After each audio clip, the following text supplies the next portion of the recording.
This is not the greatest song in the world. Oh no, this is just a tribute. Couldn't remember the greatest song in the world. This is a tribute. Sawadee Cup and welcome to another episode here for the Funk It Pod. It's Monday and you know what it means. This was Tenacious D with the greatest song in the world, which is, in fact, the greatest song in the world. Even though the lyrics say it's not the greatest song in the world, it's just a tribute. It in fact is actually the greatest song in the world. Especially live at festivals.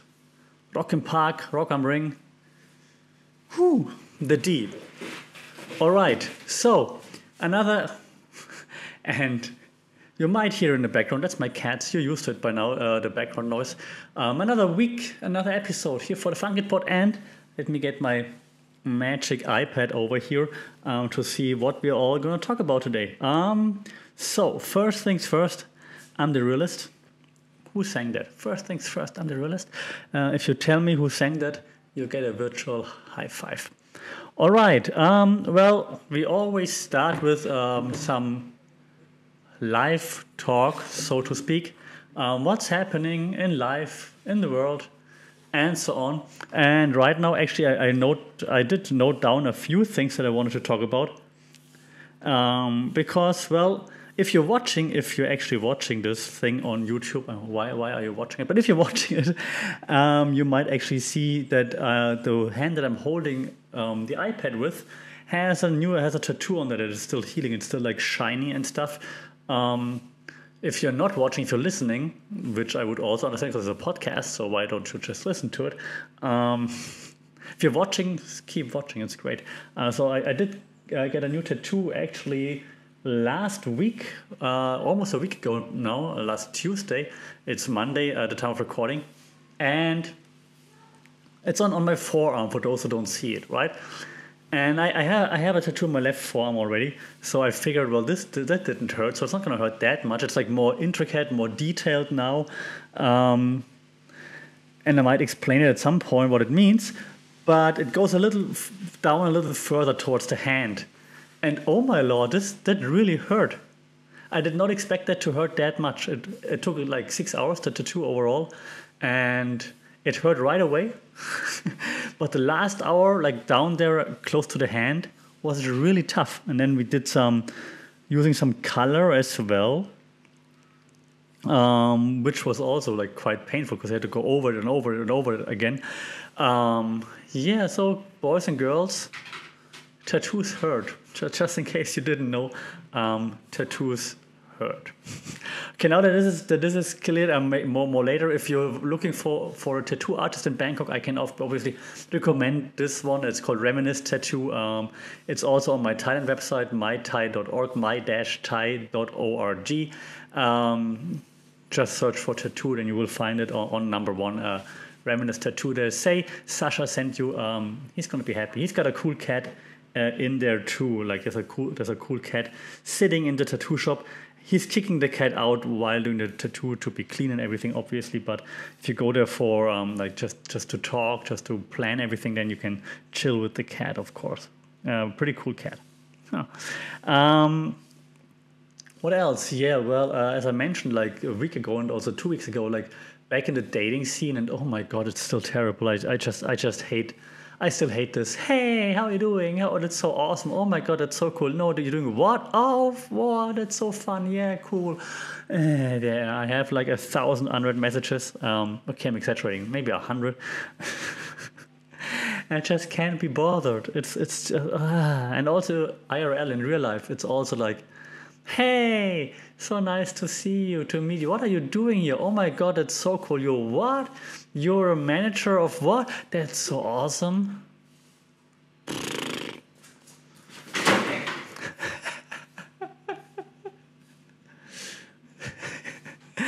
So if you're watching this, you see me laughing. If you just listen to me, you hear me laughing.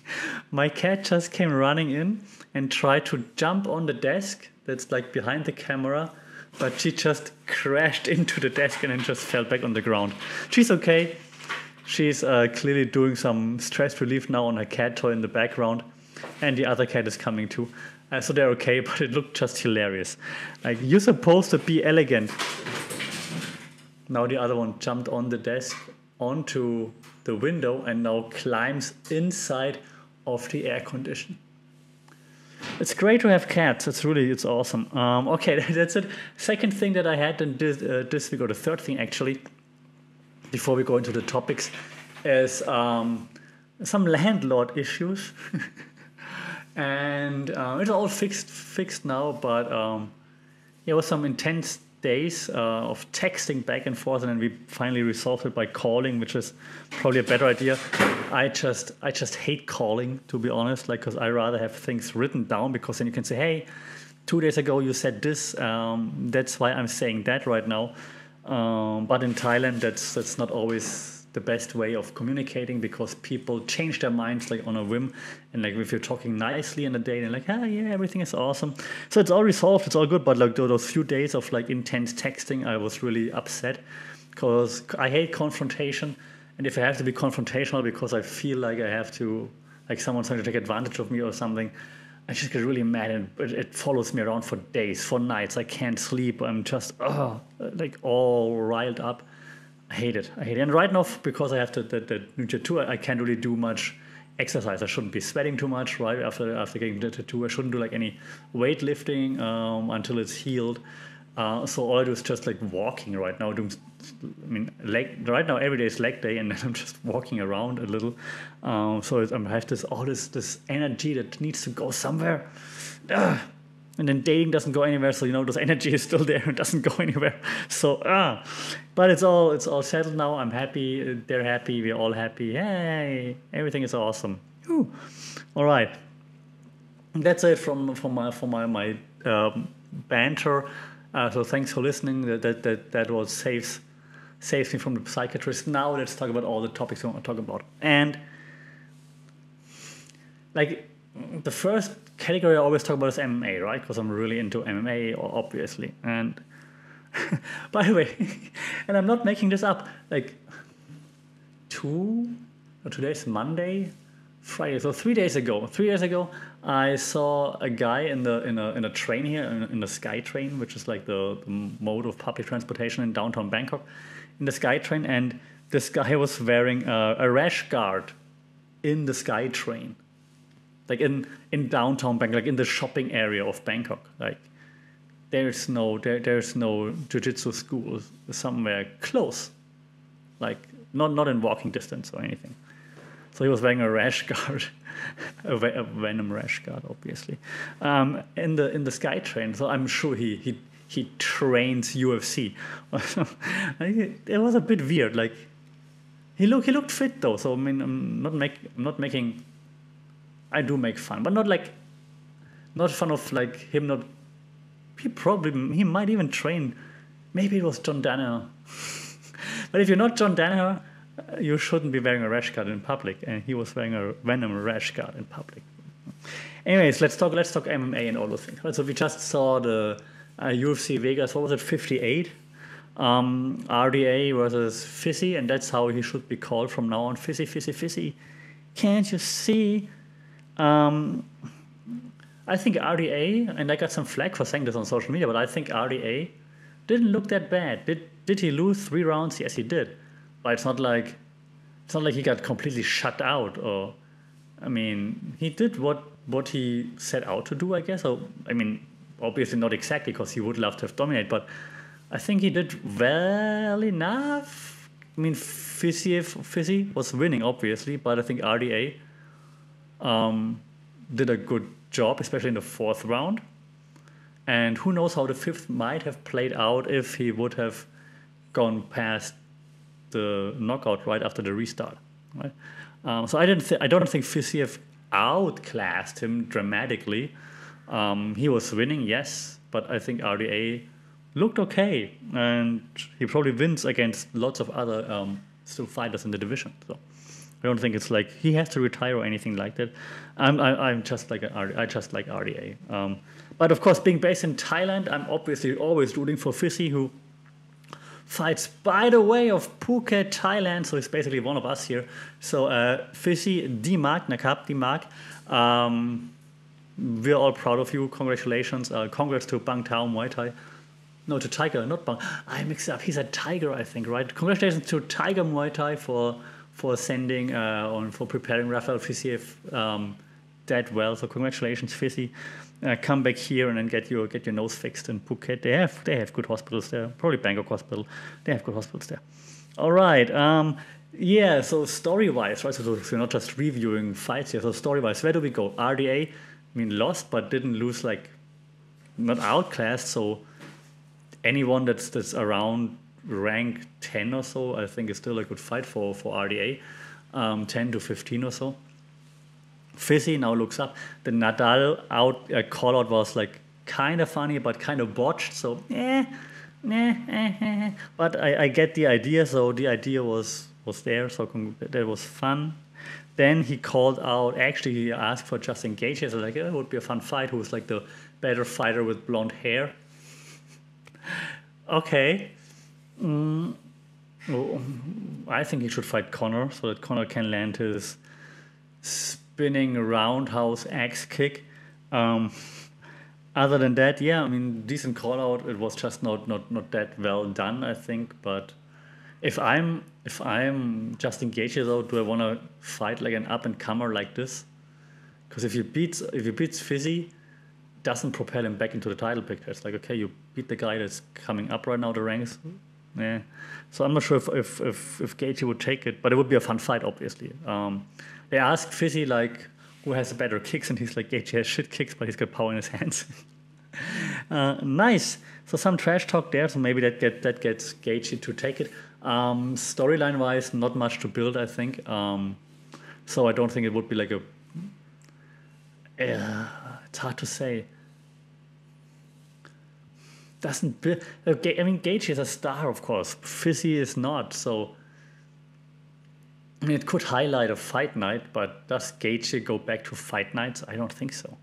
But then with a no story, you can put him in like main or co-main of a pay-per-view, right? That's tough spot. I mean, it could be like the third fight on a card, but Gaethje is past that, isn't he? So I think, in my opinion. So that's tough. I'm not sure. Yeah, other than that, we had... Oh yeah, Caio Barraio, you know who I mean. Got lots of flack for basically wrestle dominating a kickboxer. I don't know why. It's smart. He said in an interview, he said like, I'm not going to be a dumb brawler. If the guy is a great kickboxer, I'm going to out wrestle him.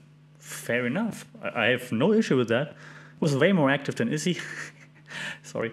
So no issue with that. Smart choice. Good. We've seen in his last fight that he can stand and bang. So you don't need to stand and bang all the time. I appreciate that. I like the dude. Smart choice. If the guy can't defend the takedowns, you take him down. And that's how you do it. I like that. Other than that, nothing much really happened. No big stories that came out. Conor McGregor does his thing, but I'm tired of talking about Conor. Yeah, we have the next... I think the next weekend is another fight night, right? And then after that, we will have another pay-per-view with Nunes versus Pena 2. I'm not sure if like Nunes gets it. I have seen nothing of Tough, by the way. Shouldn't they build it more? I mean, it's not that far away now. The pay-per-view, shouldn't they build it better? Just wondering. Still, UFC does a better job in promoting stuff than all the other promotions, though, of course. But shouldn't they like build it better?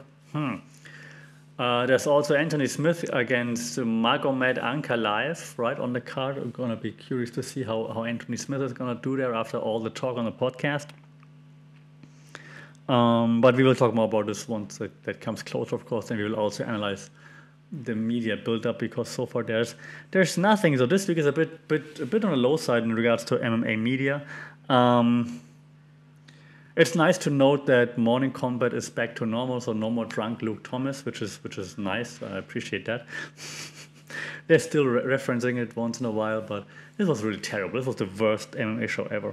So I'm glad Luke Thomas is back to being normal. Other than that, Yeah, I think that's about it. We don't need to like make it longer than it needs to be. Here, I think I did want to talk about a new category. Uh, Wrestling, of course. WWE. Yeah, we talked last week about Money in the Bank and so on already. Pat McAfee was still again the best thing, of course, but we talked about this. Even though Money in the Bank was okayish, I still couldn't get around to watch Raw or SmackDown, to be honest. I was like, I watched enough wrestling this week with Dynamite, so I don't want to watch anything more. So I know what it is. I don't know what it is. What keeps me from tuning in again? I did watch some Netflix stuff, and so I mean I did have the time to watch, but I just didn't want to watch Raw or SmackDown. I'm not sure why. And I did watch Rampage and Dynamite. So I'm like, So I don't know. I can't put my finger on what exactly it is, but it's still that like AW is like captivating me more than WWE. And no, I'm not getting paid by Tony Khan. We should change it though. So yeah, AW, like where do we go from here, right? So I'm still curious to see like what exactly is going to happen with Jericho, of course, like how he's going to take that persona forward to like more bigger, better things, of course. Some of the Stooges, I still can't connect to them. I don't see where exactly they're going to end up, but let's see how that plays out. So far, it's quite okay. It's interesting to see. And now we see like each of them like building up their own feuds, which is cool. The one character that bothers me the most, no, not bothering, but it's like confuses. Between confusing and bothering is Moxley. Jon Moxley is like, he's cool, the entrance is cool, but then this brawling fighting style, William Regal style from 20 years ago is just fun for a while and not, pardon me, not always as a main event. So I don't know, again, maybe it's just me not relating to that style. But yeah, so I do like his persona of the brawl and the no nonsense. Let's just get down and fight anywhere, anytime. But then the brawls. I mean, Blood and Guts was fun, but you can't have this every week, right? So this old school is maybe it's just not my style. But yeah, that's all I have to complain about in this case. So. What I do like, and it's kind of annoying by the way, when the iPad unlocks and you unlock it, and the notes are back to the start and not to where you left off. I also have some, sorry, I have some issues. I have some issues with Eddie Kingston. It's the same as Mox, right? So I mean, they're cut from the same cloth. Maybe just not my style. I mean, I appreciate it once in a while, just no nonsense things, but not like this intensity, like Monday and Friday. Like, whoa, no, I'm so mad at everything and everybody all the time. Yeah, it's just a bit too much. Yeah, but if you like those guys, then I mean, maybe I don't know. No, I was about to say, then you no. Explain to me why would be cool. Who I like quite a lot, for example, and then maybe that shows why I don't relate to Mox and Kingston as much. So of course Claudio. So not just because I'm European too, but Claudio, of course. He also has got some brawl, intense style, but then he of course also has like some technical wrestling in there, which is cool, and I just relate more to his way of telling stories in the ring, I guess.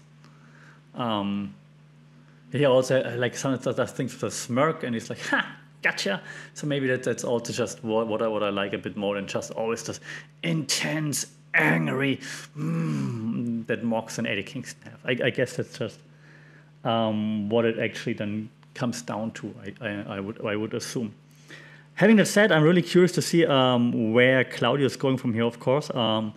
Because who's he going to feud with? Like, how long is the the combat club gonna stay together? When they will eventually gonna break up, of course, but I don't think in the near future. So how long will they gonna wreak havoc in AEW, so to speak? Wheeler Yuta obviously also doing like great things. Like I mean, I know it's a storyline, but he's really benefiting from that, it seems, which is pretty cool.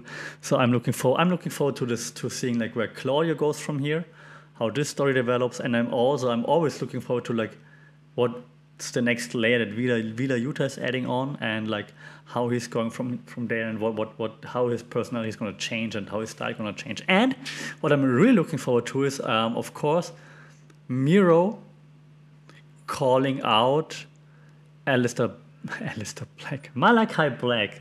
I'm doing the Jim Ross thing. This bothered me the last few weeks. Jim Ross always referring to those guys by their WWE names, and now I'm doing it too. He just said like Daniel Bryan and all the time. Jim Ross. I mean, I know it's good old JR, but back to what I was saying is, what was I saying? So I'm looking forward to seeing Miro versus Malachi Black, because that call out looks actually like two heels more or less, but I think Miro gonna turn face, then I'll take the face part in this feud. Of course, because he got already spit in the face with the mist.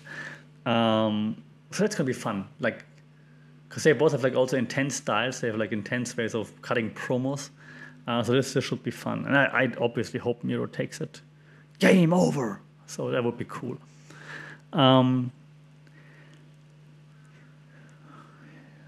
Looking at my notes, they're telling me, smooth transition. I always have the Thailand con in the podcast, right? And this week in Thailand, well, besides getting another tattoo, and now, if you watch the thing here, you know that I have several tattoos. If not, I tell you I have several tattoos on my arms, on my chest. And Thailand and tattoos, right? It's such a thing. Like it was like a very open-minded society and everything. And, you know, everything is embraced. But with tattoos, it's still like, I once had a girlfriend, like way back when, she broke up with me when I got my first tattoo. Because she's like, now you have a tattoo, now you're a bad person.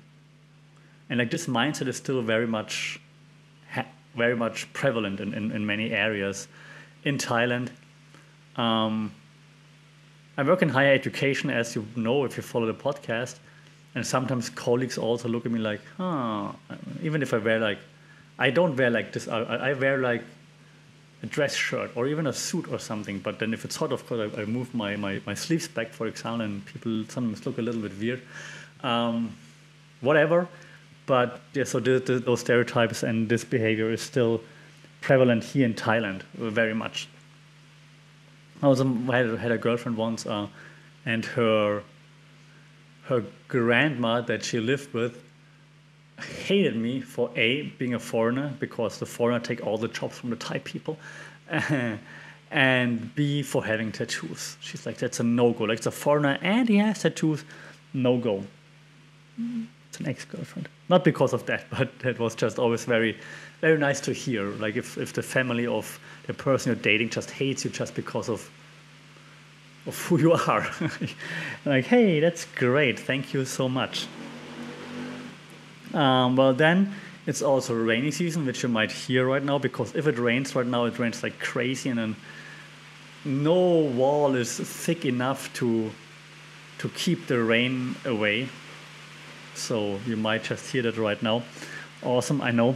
Just imagine like it's just ASMR of the Thai rain just slowly dripping on the leaves in the jungle.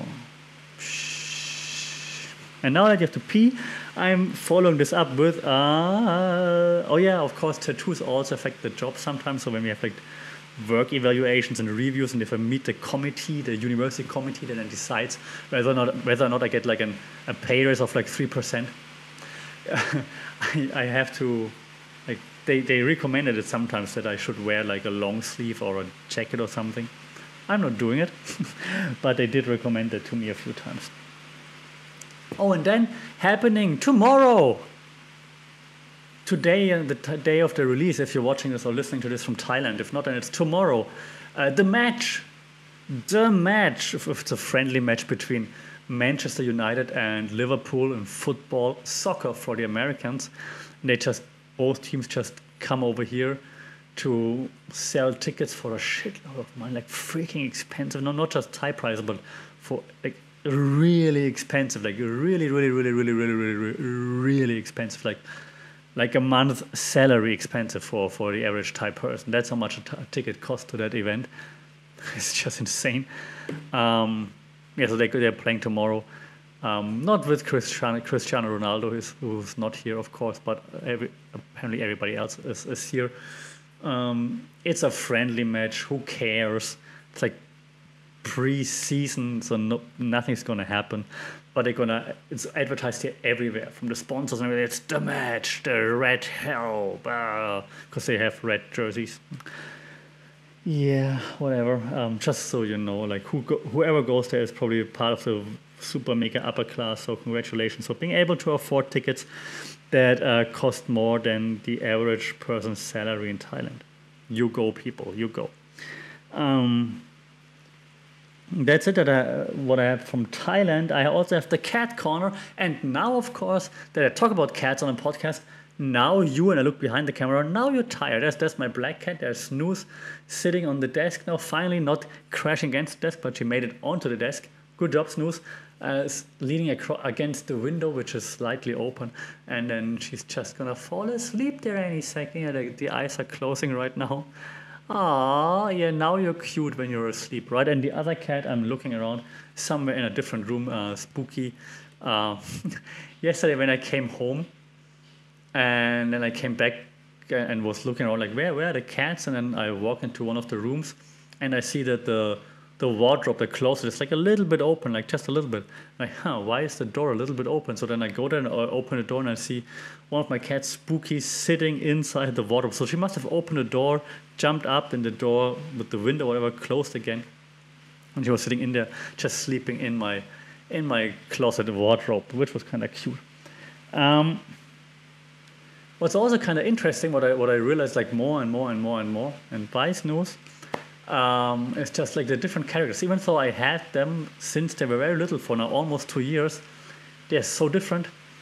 Like the black one, she's like very active, like going everywhere, checking everything out, wants to go out all the time.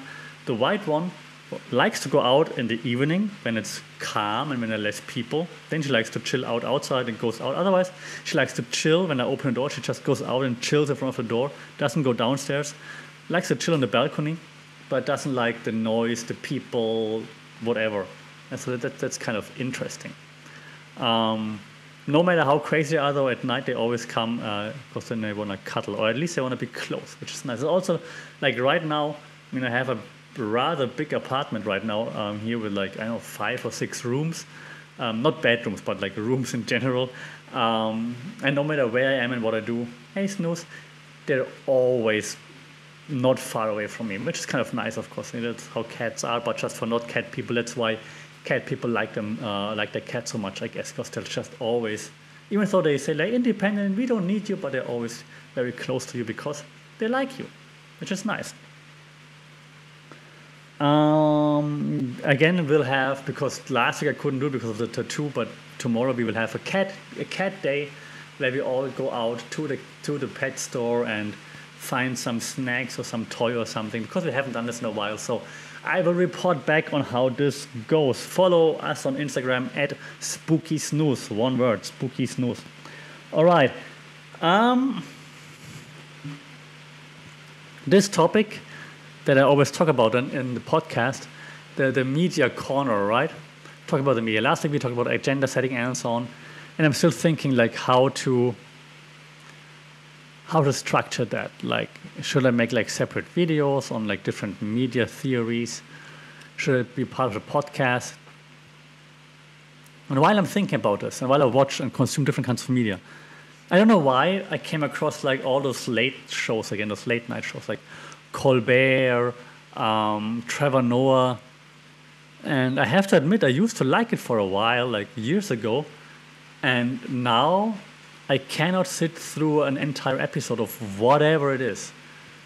It's I cannot sit through an entire YouTube clip, not even like an episode, but I can't sit through an entire YouTube clip. The first and one of the few good things that I saw from Trevor Noah was like interviewing Draymond Green from the Golden State Warriors, NBA basketball champion, which was interesting.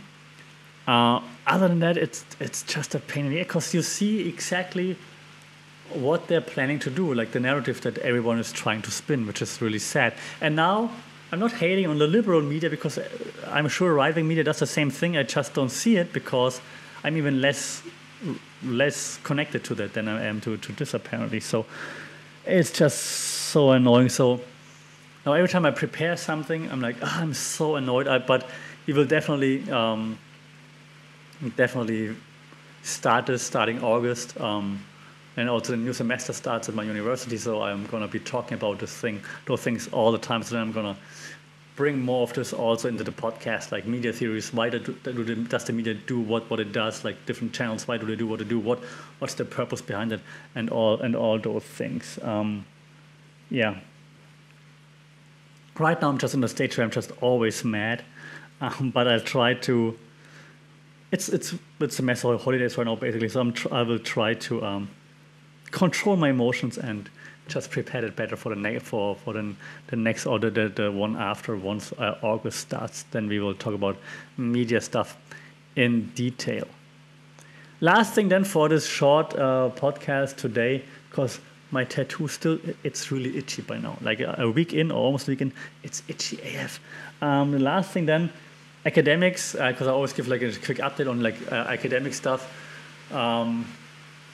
So it's holidays right now, like semester break, not holidays, because I'm still working. Actually, I have to go to university tomorrow to welcome a high school that visits us, like our university, and then they also come to our faculty. So I'm going to be like, hey guys, nice to have you here. That's our faculty, blah, blah, blah. So that's part of my job also. So I'm going to do this tomorrow, for example.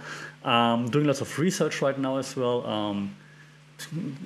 Writing proposals for other research to apply for grants and whatnot. And this is really taxing because it's very often just formalities that either get you the grant or they don't get you a grant. Or it's not about the content or your intentions or your skills or your knowledge. It's all about, can you appease the person reading it? If they say, yeah, cool, then nice. It probably only happens if they know you by any chance. Other than that, the person reading or reviewing will have some remarks. So for example, I'm like in the media communication space. If I do a research paper on communication, for example, and I hand it into like review, right? Then someone who has no clue about my area of studies, of my field of expertise, is gonna comment on what I'm doing. That's like the academic process. I'm like, yeah, great. So a person who has no clue about what I'm doing tells me what I should be changing in my research. And this is just really, really, really frustrating. And nothing is changing. Everyone knows it sucks, but no one changes anything because it's been like this forever.